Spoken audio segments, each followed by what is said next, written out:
ভারতের মণিপুরে স্বাধীনতাকামী সশস্ত্র গোষ্ঠীগুলোর গোপন ডেরায় স্টারলিংকের অত্যাধুনিক যন্ত্র উদ্ধার হয়েছে। এই ঘটনায় এক নতুন উদ্বেগের জন্ম দিয়েছে।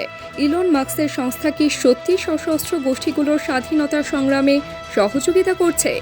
প্রশ্নটি এখন জোরালো তোলপাড় সৃষ্টি করছে। জানা গেছে, ভারতীয় সেনা ও পুলিশের যৌথ অভিযান চলাকালে উদ্ধার হওয়া যন্ত্রগুলোর উপর স্টারলিংকের লোগো স্পষ্টভাবে দেখা গেছে। গোয়েন্দাদের মতে, পিপলস লিবারেশন আর্মি এবং রেভলিউশনারি পিপলস ফ্রন্ট নামক বিদ্রোহী গোষ্ঠী এই প্রযুক্তি ব্যবহার করে ইন্টারনেটের সুবিধা নিচ্ছিল।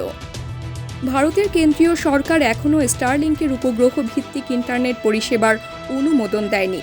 এই পরিস্থিতি সরকারের জন্য নতুন চ্যালেঞ্জ হয়ে দাঁড়িয়েছে। এটি প্রথমবার নয়। এর আগে নভেম্বর মাসে আন্দামান নিকোবর দ্বীপপুঞ্জে একটি মাছ ধরার নৌকায় স্টারলিংকের যন্ত্র উদ্ধার হয়েছিল। ইলন মাস্ক এই অভিযোগ অস্বীকার করেছেন। তিনি বলেছেন, ভারতে স্টারলিংক কোনো ইন্টারনেট পরিষেবা প্রদান করছে না। তবে গোয়েন্দাদের মতে, মায়ানমার ও প্রতিবেশী দেশগুলির মধ্য দিয়ে চোরাচালানের মাধ্যমে এই যন্ত্রগুলি মণিপুরে পৌঁছেছে।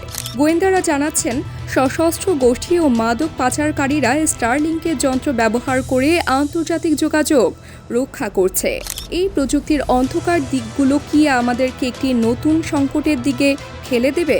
প্রশ্নের উত্তর খুঁজে বের করা জরুরি। প্রযুক্তি আর মানবতার সংঘাতের এই গল্পে ভবিষ্যতের দিকে তাকানো ছাড়া উপায় নেই। AB news desk report.